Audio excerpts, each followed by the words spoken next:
आओ साईं, ओम श्री साईं नाथाय नमः। आप सभी साईं भक्तों को साईं वार की, बाबा के दिन की बहुत बहुत शुभकामनाएं। शुभ गुरुवार। मालिक करे आपके आगे आने वाले सारे दिन बहुत अच्छे बीतें, बहुत खुशियां आए आपके घर में। आज के संदेश में बाबा कहते हैं, मेरे बच्चे, हर एक व्यक्ति को लगता है कि उसका दुख सबसे बड़ा है, उसके जैसा दुख किसी के पास भी नहीं है, और उसको लगता है कि जितना वो सहन कर रहा है शायद ही कोई और व्यक्ति सहन कर रहा हो। लेकिन सच ये है कि हमारे जीवन में जिस प्रकार धूप और छांव आती है, सुबह और शाम होती है, रात और दिन आता है, उसी प्रकार से सुख और दुख भी आते जाते रहते हैं। अगर आप अभी सुख में हैं, खुश हैं, अचानक से ऐसा कुछ घटित हो जाता है कि आप दुखी हो जाते हैं, परेशान हो जाते हैं, और कभी कभी लगता है कि हमारे जीवन में एक नहीं हजारों दुख हैं। लेकिन वास्तव में देखें तो दुख सिर्फ एक ही होता है। आइए सुनते हैं एक छोटी सी कहानी। आपसे मेरी हाथ जोड़ के यही विनती है कि इस कहानी को पूरा सुनिएगा और जानने की कोशिश करिएगा कि आखिर दुख होता क्या है। एक समय की बात है, एक गांव में एक व्यक्ति रहता था। उसका नाम सुखी राम था। वह बड़ा आलसी था और अपने जीवन से बहुत निराश था। उसका कारण यह था कि उसने अब तक अपने जीवन में कुछ भी हासिल नहीं किया था। वह कुछ भी नहीं करता था। उसके घर वाले भी इस बात से बहुत दुखी थे, परेशान थे। वह चाहते थे कि वह बाहर जाकर कुछ अच्छा काम करे, कोई नौकरी करे, लेकिन वह किसी की नहीं सुनता था। उसके घर वाले दूसरों का उदाहरण देकर उसे ताने भी मारते थे, उसे तरह तरह की बातें भी करते थे, लेकिन उसे कोई फर्क नहीं पड़ता था। जबकि उसके सारे मित्र कामयाब हो चुके थे। कोई अच्छा व्यापार कर रहा था तो कोई अच्छी नौकरी कर रहा था, जिस कारण जब भी वह लोग मिलते तो वे लोग अपनी बढ़ चढ़ कर बड़ाई किया करते थे। लेकिन सुखी राम कुछ नहीं करता था, ना उसे कोई फर्क पड़ता था, जिस कारण जब भी कोई उससे पूछता तुम क्या कर रहे हो, तो वह कुछ करता तो था नहीं। इसलिए वह हमेशा सबसे केवल एक ही बात कहता था कि मैं कोशिश तो कर रहा हूँ, लेकिन उसकी कोशिशों का कोई फल नहीं नजर आ रहा। देखते ही देखते अब ऐसा भी समय आ चुका था कि सुखी राम सभी से मुंह छुपाता फिर रहा था, ताकि उससे ये कोई ना पूछ ले कि तुम क्या करते हो। इसलिए वह कभी किसी के सामने भी नहीं आता था। धीरे धीरे उसका मन दुखी होने लगा। सुखी राम अब बहुत निराश होने लगा, मानो वह इस धरती पर बोझ हो। इसलिए वह अपने आप को बहुत अकेला महसूस कर रहा था। एक दिन उसके मन में यह भी विचार आया कि मेरे हाथों में कुछ भी नहीं है, तो मैं क्या कर सकता हूँ। अकेले बैठकर वो रोता रहता और भगवान को दोष देता रहता। एक दिन छुपता छुपाता हुआ वह घर से निकलकर कहीं जा रहा था। तभी उसने रास्ते में देखा कि एक महात्मा लोगों को प्रवचन दे रहे हैं, और प्रवचन में वह दुख की बातें कर रहे हैं। सुखी राम अपना मुंह छुपाकर वहीं पर खड़ा हो गया। ताकि उसे कोई देख ना ले, पहचान ना ले, और चुपचाप उन महात्मा जी की बातें सुन रहा था। महात्मा जी सभी को प्रवचन में कह रहे थे कि दुख हमारा सबसे बड़ा दोस्त है, साथी है। हमें दुख अपने जीवन के बारे में समझाता है और हमें सही जीने का तरीका बताता है। दुख हमारा सबसे बड़ा गुरु है जिससे हमें सीखना चाहिए। आप चाहें तो अपने जीवन में अपने दुखों को अपना गुरु बना सकते हैं और उससे सीख सकते हैं, या फिर आप चाहें तो अपने दुखों पर बैठकर रो सकते हैं। ये आपके ऊपर है कि आपको अपने दुखों से सीखना है या दुखों को बैठकर हाय दुख कहना है। लेकिन इससे आपको कोई लाभ नहीं मिलेगा, बल्कि आप दिन प्रतिदिन कमजोर होते जाएंगे, निराश होते जाएंगे। सुखी राम छुप छुप कर उन महात्मा जी की बातें सुन रहा था। जैसे ही उपदेश खत्म हुआ, सुखी राम उन महात्मा जी के पास पहुंचा और कहने लगा, हे महात्मा जी, अभी आप कुछ देर पहले दुख को अपना गुरु बता रहे थे। आप कह रहे थे कि दुखों से हमें सीखना चाहिए, हमें उन्हें अपना गुरु बनाना चाहिए। लेकिन मैं भी तो अपने दुखों से परेशान हूँ, अपने जीवन से परेशान हूँ। मैंने अब तक जो दुख झेले हैं, मुझे तो ऐसा प्रतीत नहीं हुआ कि मेरे दुख मुझे कुछ सिखा रहे हैं, बल्कि मुझे तो हमेशा यही लगता है कि वह मुझे पीड़ा दे रहे हैं, तकलीफ दे रहे हैं, परेशान कर रहे हैं। और दुख की पीड़ा बहुत भयंकर होती है। ऐसा लगता है जैसे अब इसके बाद हमारा जीवन समाप्त हो जाएगा, इसके बाद हमें कुछ नहीं मिलने वाला, और यहाँ तक कि हमें मृत्यु भी उसके सामने छोटी लगती है। जब लोग ताने मारते हैं, जब लोग ये कहते हैं कि तुम क्या कर रहे हो, तो मन को बहुत ठेस पहुंचती है और मैं उनसे कुछ नहीं कह पाता हूँ। सुखी राम की बातों को सुनकर महात्मा जी कहते हैं, बेटा तुम्हें क्या दुख है और तुम दुख के बारे में ऐसी बातें क्यों कर रहे हो। सुखी राम ने अपने ऊपर बीती हुई सारी बातें उन्हें महात्मा जी को यानी बता दी और कहने लगे, हे महात्मा जी, क्या आपके पास मेरे दुखों का कोई समाधान है। सुखी राम की बातें सुनकर महात्मा जी मुस्कुराए और कहने लगे, बेटा जब तुम्हारे जीवन में असली दुख आए तब तुम मेरे पास आना, मैं तुम्हारे दुख का समाधान अवश्य करूंगा। उन महात्मा जी की बातें सुनकर सुखी राम हैरान हो गया। उसे ये समझ में नहीं आ रहा था कि क्या उसने अब तक जो दुख झेले हैं वो उसके असली दुख नहीं है। उसने जो अब तक पीड़ा झेली है, लोगों के ताने सहे हैं और जो तकलीफें उठाई हैं, क्या वे असली दुख नहीं हैं। आगे वह मन ही मन अपने आप से कहने लगा कि जब मुझे मेरे अपने ही नहीं समझ पाए तो ये महात्मा जी मुझे क्या समझेंगे। इतना सोचकर सुखी राम वहां से अपने घर की ओर चल पड़ा। अभी सुखी राम लोगों के ताने सुन सुनकर बहुत थक चुका था। वह बहुत जीवन से निराश हो चुका था, जिस कारण उसने निर्णय लिया कि वह अब कुछ करके जरूर दिखाएगा। उसने अपने पिता से थोड़ा सा रुपया ले लिया और उस रुपए से उसने एक व्यापार शुरू किया। उसके पिता बहुत खुश थे, कम से कम मेरा बेटा कुछ करने का प्रयास तो कर रहा है।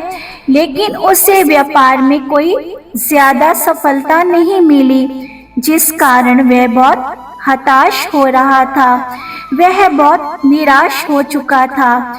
सुखी राम को यह समझ में नहीं आ रहा था कि अब वह क्या करे, किस तरह से अपने व्यापार को आगे बढ़ाए। तभी उसके पिता ने उससे कहा, बेटा कोई बात नहीं, इस तरह से प्रयास करते रहो, आज नहीं तो कल सफलता अवश्य मिलेगी। सुखी राम ने अपने पिता की बात मानी। सुखी राम अब अपने व्यापार में और कड़ी मेहनत ज्यादा करने लगा। धीरे धीरे उसे सफलता मिलने भी लगी और उसने रफ्तार पकड़ ली। देखते ही देखते केवल 2 साल के अंदर वह एक बहुत बड़ा शहर का व्यापारी बन गया। अब उसके पास धन दौलत की कोई कमी नहीं थी। जो लोग सुखी राम को पहले नापसंद किया करते थे, उसकी चिंता करते थे, उसके कार्यों की सराहना करते थे, प्रशंसा करते थे। उसके माता पिता भी अब अपने बेटे से बहुत खुश रहने लगे थे। उसकी सफलता से अत्यंत प्रसन्न भी थे।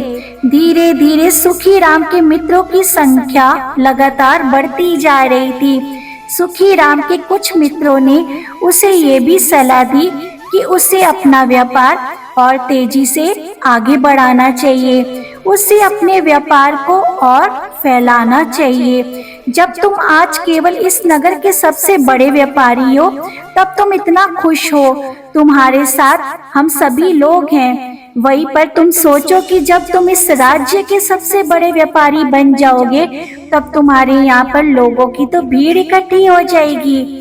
ऐसे उसके दोस्त उसको कहते थे, लोग तुमसे मिलने के लिए समय निकालेंगे, समय, यहाँ तक कि कोई इस राज्य का राजा भी तुमसे मिलना चाहेगा, तुम्हारी तारीफ करेगा और यदि कभी ऐसी जरूरत आ पड़ी तो वह तुमसे धन भी उधार लेने के लिए अवश्य आएगा। सुखी राम को अपने दोस्तों की यह बात बहुत पसंद आई। सुखी राम ने सोचा कि मेरे मित्र सही तो कह रहे हैं, मुझे अपने व्यापार को और बढ़ाना चाहिए, फैलाना चाहिए, तभी तो हर कोई व्यक्ति मेरे बारे में और ज्यादा जानेगा, मुझे पहचानेगा। उसने बिना देरी किए हुए, समय को बिना गवाए अपने व्यापार में कड़ी मेहनत करना शुरू किया। लेकिन अब की बार उसके मन में धैर्य नहीं था, जिस कारण उसने कुछ अनुचित कदम भी उठाए ताकि उसका व्यापार जल्दी से जल्दी बढ़ने लगे। उसने कई लोगों से अधिक मात्रा में धन उधार लेना भी शुरू कर दिया, जिससे उसके ऊपर काफी कर्जा बढ़ चुका था। इतना ही नहीं, वह यहाँ पर नहीं रुका, उसने अधिक से अधिक मुनाफा कमाने के चक्कर में अपने माल की गुणवत्ता को भी खराब कर दिया, जिससे अब उसके माल में वह बात नहीं रह गई जो पहले हुआ करती थी।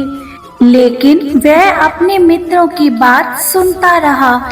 जैसे उसके मित्र कहते थे, वह वैसा ही करता चला जा रहा था, यहाँ तक कि उसने अपना व्यापार और भी तीव्रता से, बहुत तेज गति से बढ़ाना शुरू कर दिया। दूसरे छोटे व्यापारियों के खिलाफ षड्यंत्र रचना भी शुरू कर दिया, जिस कारण उसके मन में अब पहले जैसा सुकून नहीं था। उसे अब रातों की नींद नहीं आती थी। अब उसके मन में केवल एक ही विचार रहता कि किस तरह उसका व्यापार पूरे राज्य में फैल जाए और वह इस राज्य का सबसे बड़ा व्यापारी बन जाए। इसीलिए वह दिन रात केवल इसी मेहनत में लगा रहता कि उसका व्यापार जल्दी से जल्दी और बड़ा हो जाए। सुखी राम के पास नौकर चाकर सभी सुख सुविधाएं थीं, लेकिन उसके बावजूद उन चीजों का लाभ वह नहीं उठा पा रहा था, क्योंकि उसका पूरा ध्यान केवल अपने व्यापार को अपने बढ़ाने के चक्कर में ही लगा हुआ था। एक दिन सुखी राम एक मार्ग से होकर गुजर रहा था, तभी रास्ते में सुखी राम को उन महात्मा का आश्रम दिखाई पड़ा। ये देखकर वह उन महात्मा जी के पास गया और उनसे कहने लगा, हे महात्मा जी, आपने कहा था जब मेरे जीवन में कोई असली दुख आ जाए तब मैं आपके पास आ जाऊं। आज इसलिए मैं यहाँ पर फिर से आ गया हूँ। आज मैं बहुत दुखी हूँ। मैं रातों को सो भी नहीं पाता। मेरे पास सब कुछ होते हुए भी कुछ भी नहीं है। उसने अपनी सारी बातें महात्मा जी को बताई। महात्मा जी सुखीराम से कहते हैं, बेटा, जब तुम पहली बार आए थे तब भी तुम बहुत दुखी थे, लेकिन तब तुमने अपने दुख से क्या सीखा? महात्मा जी की बातें सुनकर सुखीराम बोला, हे महात्मा जी, जब मैं अपने जीवन से कुछ नहीं कर पा रहा था तब मैंने अपने दुखों से यही सीखा था कि केवल सोचने से कुछ नहीं होगा। उसके लिए हमें कोशिश भी करनी चाहिए, प्रयत्न करते रहना चाहिए। केवल कोई कर्म करना ही सफलता नहीं है, उस कर्म को अंजाम तक पहुंचाना हमें सफल बनाता है। फिर चाहे रास्ता कैसा भी हो, फिर चाहे परिस्थितियां कैसे भी क्यों ना हो, फिर चाहे कितनी भी बाधाएं आपके रास्ते में क्यों ना आ जाएं, चाहे ऐसा क्यों ना लगने लगे कि अब हमारे जीवन में कुछ नहीं बचा है, हम कुछ नहीं कर सकते, तब भी आपको हौसला बनाए रखना चाहिए। उम्मीद का दामन नहीं छोड़ना चाहिए। अपने कार्य पर डटे रहना चाहिए, यह सोच कर कि जब तक मैं अपने कार्य को सफल नहीं कर लेता, जब तक मैं अपने लक्ष्य की प्राप्ति नहीं कर सकता, तब तक मैं कार्य करता रहूंगा, पीछे नहीं कदम अपने रोकूंगा। मैं इस कार्य में अवश्य सफल होकर रहूंगा, ऐसा सोचना चाहिए। लोग केवल सफल लोगों को ही महत्व देते हैं, उनके कर्मों को नहीं। सुखीराम की ये सारी बातें सुनकर वह महात्मा जी कहने लगे, बेटा, जब तुम्हारे जीवन में असली दुख आए तब तुम मेरे पास आना, मैं तुम्हारी समस्या का समाधान जरूर करूंगा। इतना कहकर महात्मा जी फिर वहां से चले गए। सुखीराम फिर से उनकी बातें सुनकर आश्चर्य में पड़ गया, हैरान हो गया। उसे अभी भी नहीं समझ में आ रहा था कि उसने जो तकलीफें अभी तक झेली हैं, क्या ये असली दुख महात्मा जी को नहीं नजर आ रहा? सुखीराम के मन में अब एक सवाल उत्पन्न होने लगा कि आखिर असली दुख क्या है और इसकी पहचान क्या है, और मुझे कैसे पता चलेगा कि इस समय मैं असली दुख में ही हूँ। लेकिन उसने कुछ नहीं कहा। तभी वह महात्मा जी सुखीराम के पास एक बड़ा सा घड़ा लेकर पहुंच जाते हैं। उस घड़े के अंदर सोने के सिक्के थे। उस सोने के सिक्कों को देते हुए वह महात्मा जी सुखीराम से कहते हैं, बेटा, तुम इसे उस पेड़ के नीचे मिट्टी में दबा दो, क्योंकि यह मेरे किसी काम का नहीं है। जब मुझे इसकी जरूरत पड़ेगी तो मैं वहां से खोद कर इसको निकाल लूंगा, लेकिन अभी के लिए इसे यहाँ पर मिट्टी में नीचे दबा दो।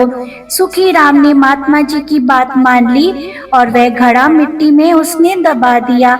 इतना सब करके सुखीराम उन महात्मा जी को प्रणाम करता है और वहाँ से अपने घर के लिए लौट जाता है।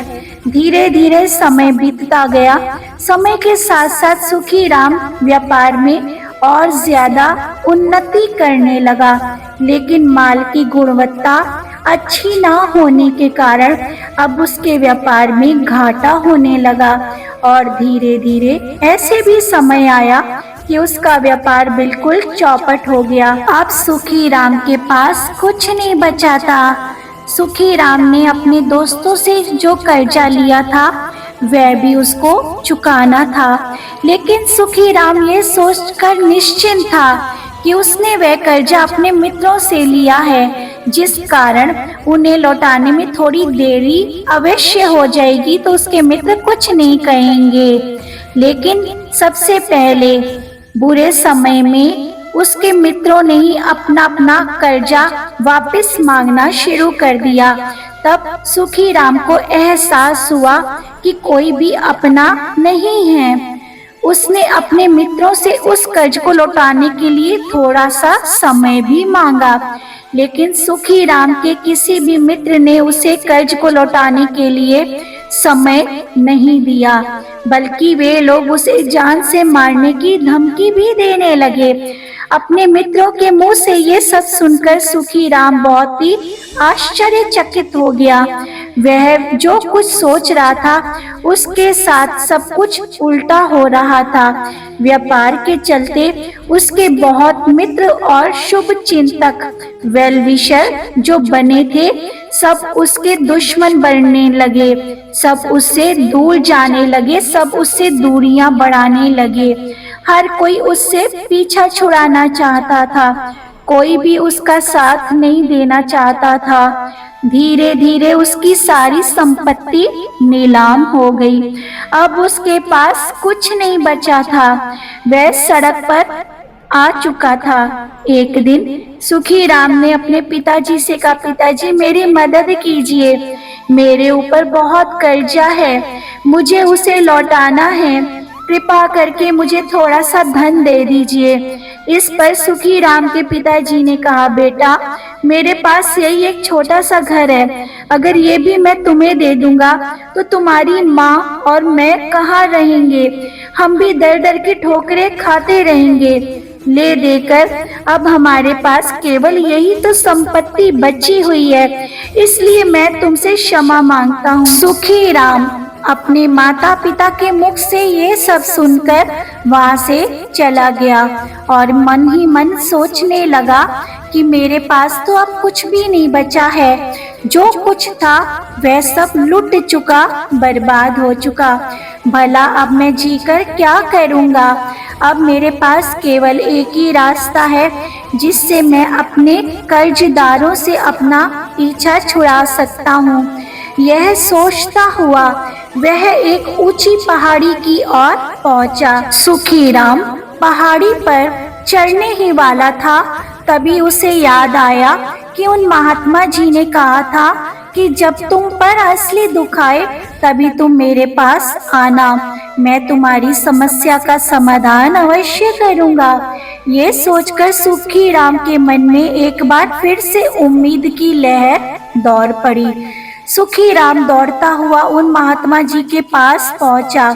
सुखी राम ने उन्हें प्रणाम करके अपने ऊपर बीती हुई हर एक बात उन्हें बता दी और कहने लगा, हे महात्मा जी, आपने कहा था जब मेरे ऊपर असली दुख आए तब तुम मेरे पास आना और मैं इसका समाधान अवश्य करूंगा। तभी वह महात्मा जी सुखी राम की इन बातों को सुनकर मुस्कुराने लगे और कहते हैं, बेटा कहाँ है असली दुख?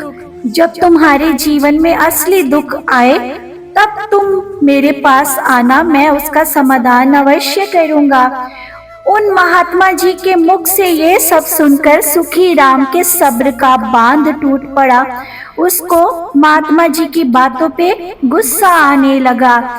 क्या मैंने आज तक जो दुख झेला है, जो तकलीफ झेली है, क्या ये दुख नहीं है? क्या इसे महात्मा जी दुख नहीं समझते? तभी वे महात्मा जी सुखी राम से कहते हैं, बेटा पहले तुम मुझे ये बताओ तुमने अपने दुख से क्या सीखा? इसका जवाब देते हुए सुखी राम उन महात्मा जी से कहता है, हे महात्मा जी, मैंने तो ये सीखा है कि जो लोग तुम्हारी तरक्की में तुम्हारा पीछा करते हैं वो लोग अवश्य तुमसे धोखा तुमको देंगे, क्योंकि ऐसे लोग बुरे समय में तुम्हारा साथ नहीं देने वाले, बल्कि तुम्हारा फायदा उठाने के लिए ही प्रयास करेंगे। इसलिए ऐसे लोगों पर कभी भरोसा नहीं करना चाहिए। जो लोग तुम्हारी असफलता के समय पर, तुम्हारे बुरे समय पर तुम्हारे साथ खड़े हैं, वही तुम्हारे असली लोग हैं, असली मित्र हैं और वही तुम्हारे साथ हमेशा रहेंगे। ऐसे लोग तुम्हें बहुत कम मिलेंगे इस जीवन में। जिन्हें ऐसे लोग मिलते हैं उन्हें हमेशा उनकी कद्र करनी चाहिए। जब तुम कोई कार्य कर रहे हो तो उसे पूरी ईमानदारी से करो, धैर्य से करो, लालच ना करो, क्योंकि ऐसा करने से तुम्हारे साथ भी बुरा ही होगा और तुम्हें हमेशा नुकसान ही होगा। सुखी राम की ये बातें सुनकर महात्मा जी उसे उस घड़े के पास ले गए जहां उस घड़े को उन्होंने मिट्टी में सुखीराम से दबवाया था। उन्होंने गड्ढा खोदा, वह घड़ा सुखीराम के हाथों में थमाते हुए महात्मा जी ने सुखीराम से कहा, ये लो, अभी इससे तुम अपना काम चलाओ और जब तुम्हारे जीवन में असली दुख आए तब तुम मेरे पास आना, मैं उसका समाधान अवश्य करूंगा। सुखीराम महात्मा जी की बातें सुनकर बड़ा हैरान हो गया। उसे ये नहीं समझ में आ रहा था कि आखिर असली दुख क्या है, लेकिन उसने अपने हाथों में पकड़े उस घड़े को देखा जिसके अंदर सोने के सिक्के थे। यह देखकर उसे मन ही मन लगा कि चलो अब थोड़ी सी तो राहत अवश्य मिलेगी, मैं अपने मित्रों को वह कर्ज लौटा सकूंगा और एक नया व्यापार फिर से शुरू कर सकूंगा। यही सोचते सोचते सुखीराम ने उन साधु महात्मा जी को प्रणाम किया, उनका धन्यवाद अदा किया और वहां से चल पड़ा। सुखीराम ने उन सोने के सिक्कों से सभी का कर्ज लौटा दिया और अपने लिए एक बार फिर से नया व्यापार शुरू किया। व्यापार छोटा था लेकिन अब की बार सुखीराम बहुत खुश था। उसने अपने व्यापार पर काम ध्यान से किया और देखते ही देखते एक बार फिर से वह शहर का बहुत बड़ा व्यापारी बन गया।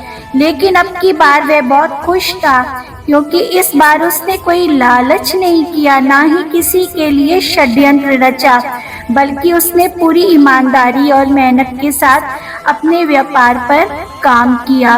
लेकिन जैसे जैसे आप धनी होते जाते हैं ना, जैसे जैसे आप अमीर बनते जाते हैं, आपके मन में एक डर और उत्पन्न होने लगता है। वह डर होता है अपनी दौलत को खोने का, जिस कारण आप लोग दान पुण्य करना शुरू कर देते हैं, लोगों की मदद करते हैं ताकि आपके जीवन में कभी कोई दुख ना आए। लेकिन जीवन सुख और दुख का संगम है, जिस कारण हर किसी को सुख और दुख से होकर गुजरना पड़ता है। इसी वजह से एक बार फिर से सुखीराम के जीवन में एक और दुख का आगमन हुआ। अब की बार उसके माता और पिता दोनों की मृत्यु हो गई। सुखीराम अपने माता पिता से बहुत प्रेम करता था, इसीलिए उसके मन को बहुत गहरा आघात पहुंचा। जब आखिरी बार वह उन्हें देख रहा था तो उनके मन में हजारों सवाल उत्पन्न होने लगे। उसने सोचा कि जिस संपत्ति के लिए वह हमेशा लड़ता झगड़ता रहा, आज उसकी देखभाल के लिए कोई नहीं रहा। उसके माता पिता ने जो भी मेहनत की, जो भी अपने जीवन में इकट्ठा किया, यह सब यहीं रह गया। लेकिन अब सब कुछ खत्म हो चुका था। सुखीराम का मन बहुत बेचैन हो रहा था। उसके मन में हजारों सवाल उठ रहे थे। वह अपने आप को बहुत अकेला महसूस कर रहा था। उसे बहुत खाली समय महसूस हुआ। इसने इधर उधर देखा लेकिन उसे कुछ समझ में नहीं आया। तभी उसे उन महात्मा जी की याद आ गई। वह तुरंत भागा और महात्मा जी के पास पहुंचा। सुखीराम ने महात्मा जी को कहा, महात्मा जी, मेरे ऊपर फिर से बहुत बड़ा दुख आ गया है। मेरे माता पिता की मृत्यु हो गई है और मैं बहुत अकेला महसूस कर रहा हूँ। मैं बहुत दुखी हो गया हूँ। महात्मा जी ने सुखीराम से कहते हुए कहा, बेटा, इसमें दुखी होने वाली क्या बात है? ये तो जीवन है। यहाँ पर कोई भी रहने नहीं आया, ना ही कोई जीवन भर रहेगा। हम सब एक ना एक दिन मृत्यु को प्राप्त जरूर होंगे और मृत्यु कब आ जाए यह किसी को नहीं पता। हो सकता है तुम्हारी मृत्यु कल ही आ जाए। सुखीराम कहता है कि मैं तो अभी जवान हूँ, मेरी मृत्यु इतनी जल्दी कैसे आ सकती है? मुझे तो अपनी पूरी उम्र जीना है। मैं तो कुछ करना चाहता हूँ और आप कह रहे हैं कि मैं कभी भी मृत्यु को प्राप्त हो सकता हूँ। मृत्यु कभी किसी की उम्र देखकर नहीं आती, गुरु जी ने, महात्मा जी ने कहा। और ना ही किसी को बता कर आती है। सारी बातें सुनकर सुखी राम और भी ज्यादा दुखी हो गया और वह चुपचाप वहां से चला गया। उसके मन का वह खालीपन अभी वैसे ही था। सुखी राम अपने आप को बहुत अकेला महसूस कर रहा था। उसके बाद से उसका मन अपने व्यापार में नहीं लग रहा था। जब भी वह कोई कार्य करने लगता उसका मन बहुत सारे प्रश्न उसके मन में उठने लगते। वह क्या कर रहा है, फिर क्यों कर रहा है, और उसको इस जीवन में जीने का क्या हक है, इस कार्य को वो क्यों हर काम कर रहा है। उसके मन में अब एक और प्रश्न उत्पन्न होने लगा कि क्या हम यहाँ पर केवल इसलिए आते हैं कि इस जीवन के सुख भोगे और एक दिन मृत्यु को प्राप्त हो जाए। जीवन का असली मतलब क्या है? उसने कई विद्वानों से पूछा, अपनी तरफ से जो मुमकिन हो सकता था खोजबीन की, लेकिन उसे कोई संतोषपूर्ण जवाब नहीं मिला। जब उसे कोई जवाब नहीं मिला तो उसके दुख का कारण और बढ़ गया, जिस कारण उसके मन की बेचैनी और बढ़ती गई। उसे ये समझ में नहीं आ रहा था कि वो क्या करे, कहाँ जाए, किससे पूछे। तभी उसे फिर से महात्मा जी की याद आई। सुखी राम फिर से उन महात्मा जी के पास गए। उसने अपनी मन की सारी बातें महात्मा जी को बताई। महात्मा जी सुखी राम से कहते हैं, बेटा आज पहली बार तुम्हारे जीवन में असली दुख आया है, जिसे हम दुख दुख कहते रहते हैं। जो दुख कहलाने लायक है कि नहीं हमें पता ही नहीं। हम क्या कर रहे हैं, कहाँ जा रहे हैं, क्यों कर रहे हैं, वह कौन है, क्या है, कैसा है, हम क्या करना चाहते हैं, कुछ हम लोग को नहीं पता।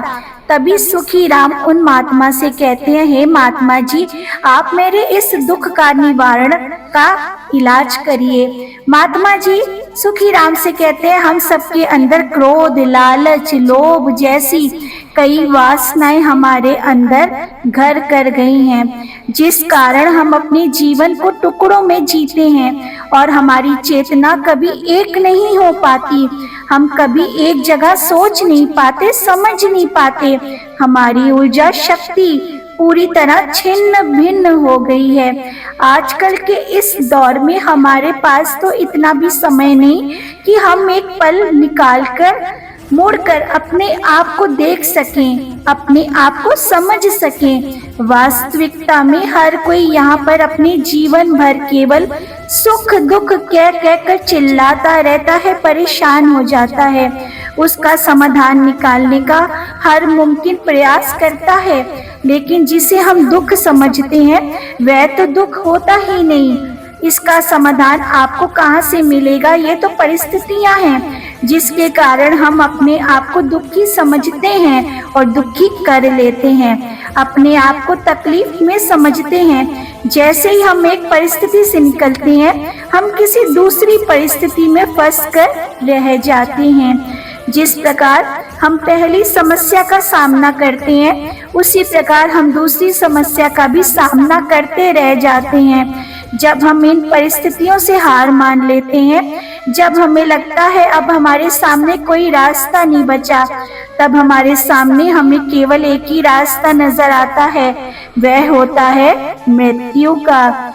लेकिन यह कोई समाधान नहीं है, ये कोई रास्ता नहीं है। इसलिए यदि आप सचमुच अपनी समस्याओं का समाधान करना चाहते हैं तो अपने आप को इकट्ठा करना सीखें, अपनी ऊर्जा को इकट्ठा कीजिए और अपने ऊपर ध्यान देना शुरू कीजिए।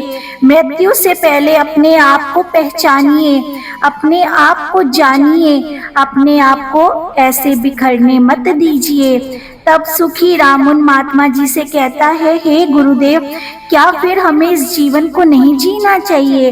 क्या हमें अपनी इच्छाओं को पूरा नहीं करना चाहिए? महात्मा जी सुखी राम से कहते हैं, बेटा हमें किसी से लगाव नहीं रखना चाहिए इस संसार में, हमें अपनी इच्छाओं को मार देना चाहिए। हमें ज्यादा संपत्ति इकट्ठी नहीं करनी चाहिए, क्योंकि हम मनुष्य की इच्छाएं, काम, वासनाएं ऐसी होती हैं जैसे मानो एक पर्वत से गिरता हुआ झरना, जिस प्रकार किसी का नियंत्रण नहीं है सिवाय देखते रहने के और परेशान होने के।